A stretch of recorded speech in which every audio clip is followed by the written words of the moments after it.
श्रावण का पहला सोमवार होता है शिव तत्व का, श्रावण का दूसरा सोमवार होता है देवी तत्व का, माँ दुर्गा, माँ भवानी। आप लोगों ने शिव पंचायत, शिव महापुराण की कथा पहले बाची आप लोगों ने सुनी होगी, उसमें शिव पंचायत का वर्णन करा था। 5 देव, प्रथम में शिव, दुर्गा, नारायण, भास्कर देव, गणेश जी, ये सब भगवान शिव की पंचायत के अंतर्गत विराजमान होते हैं और ये 5 सोमवार का फल हमें प्रदान करते हैं।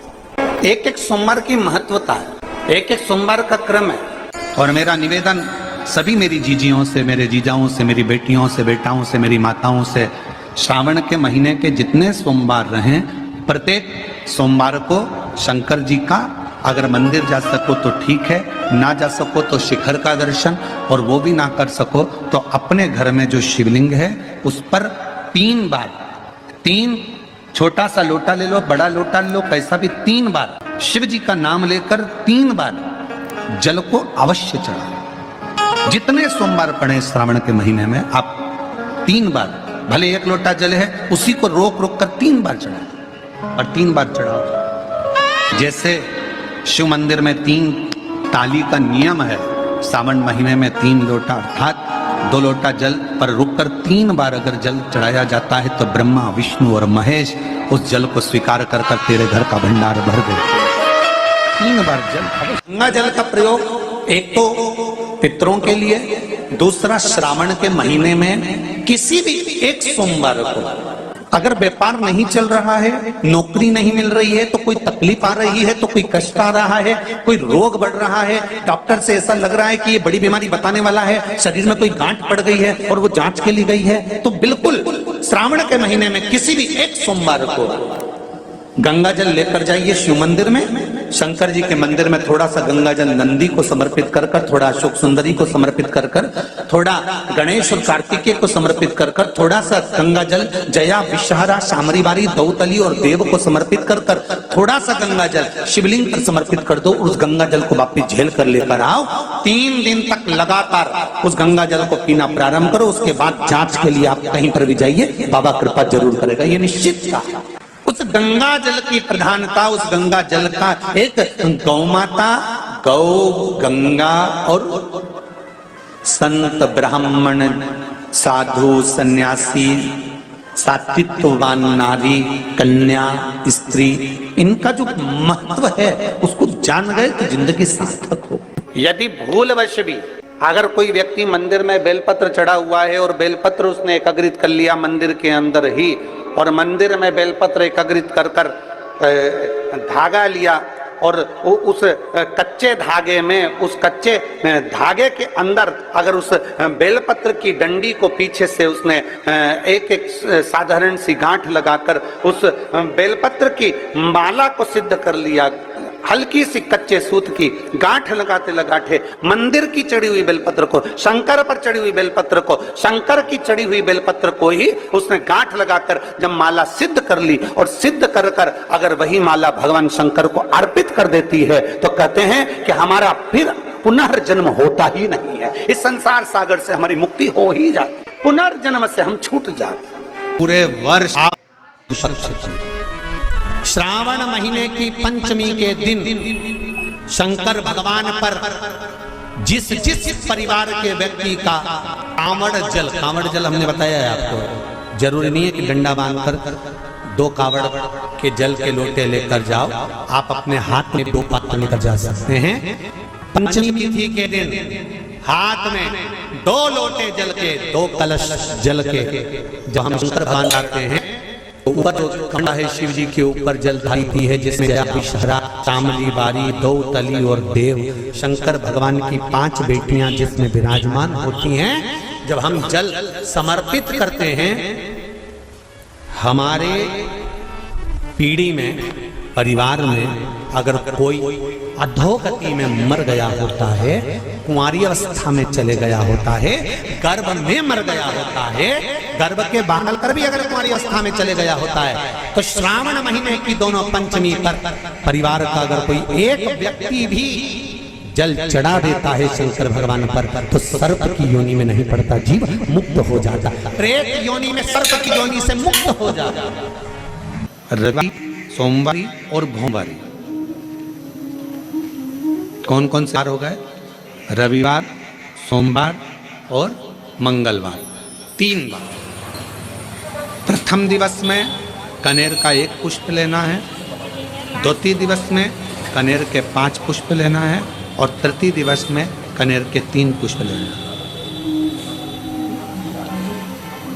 बेलपत्र एक एक हाथ में लेकर शिव जी को रविवार के दिन भी समर्पित करें, सोमवार के दिन भी समर्पित करें और 3 कनेर के पुष्प के साथ बेलपत्र लेकर अब समर्पित करें। कितना भी आपकी हुई प्रॉपर्टी होगी, कह दिया उसने मैं तेरे नाम प्लाट नहीं कराऊंगा और पैसा लेकर बैठ गया या पैसा नहीं दे रहा है या किसी भी रूप में भटका, अगर सावन के 4 सोमवार पढ़े या 5 सोमवार करे पढ़े, आपने ये प्रत्येक सावन के सोमवार के पहले, फिर से बोलो कौन सा बार?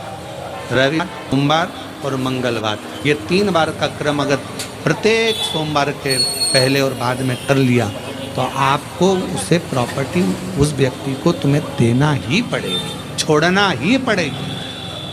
उसको खुद अपने आप में बेचैनी होने लगेगी, मुझे बुलाएगा, आपको जाना नहीं पड़ेगा, खुद बस फोन लगाया आपने, भैया हमारा करा दो, हमारा करा दो। 2 बार 3 बार अगर बोला, चौथी बार वो खुद बुलाएगा, बेचैनी पड़ेगी। मेरा बाबा उसको खुद खल बुला, शिव शिव है, उसको कहते सत्यम शिवम सुंदर।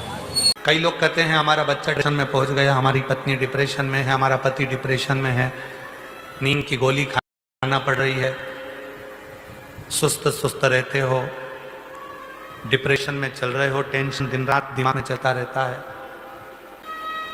तो चिंता को मिटाया कैसे जाए? 7 बेलपत्र भगवान शंकर के शिवलिंग पर चढ़ाकर सावन के महीने में 2 लोटा जल शंकर भगवान को, आप लोगों को मालूम है ना, सारे समय पर 1 लोटा जल और सावन में 2 लोटा जल, सावन के महीने में 2 लोटा जल शिव जी को चढ़ाया। और अगर चिंता ज़्यादा है, टेंशन ज़्यादा है, डिप्रेशन चल रहा है, गोलियों पर गोलियां खाना पड़ रही है, बीपी की गोलियां बार बार खाना पड़ रही है, तो ब्रह्मेश्वर महादेव का नाम लेकर शिव पर 7 बेलपत्र चढ़ाकर, और अगर 7 ना हो तो 5, 5 ना हो तो 3 बेलपत्र शिव को चढ़ाकर दोनों हाथों के लोटे का जल धीरे धीरे शिव जी पर चढ़ाएं। तो उसी में से थोड़ा सा जल लेकर जो बहुत टेंशन में हो, डिप्रेशन में हो, चिंता में हो, उसको उस जल का आचमन कराना प्रारंभ करो। 3 से 4 दिन के अंदर वो डिप्रेशन से बाहर निकलेगा, अपने कार्य में रुचि रखेगा और उसको प्रसन्न करेगा। ब्रह्मेश्वर महादेव, बोलो कौन से महादेव? ब्रह्मेश्वर। बोलो ब्रह्मेश्वर महादेव की। पार्थिव शिवलिंग के निर्माण को माता पार्वती जी ने किया और उसका फल मां जगत जननी जगदम्बा अम्बा को प्राप्त हुआ।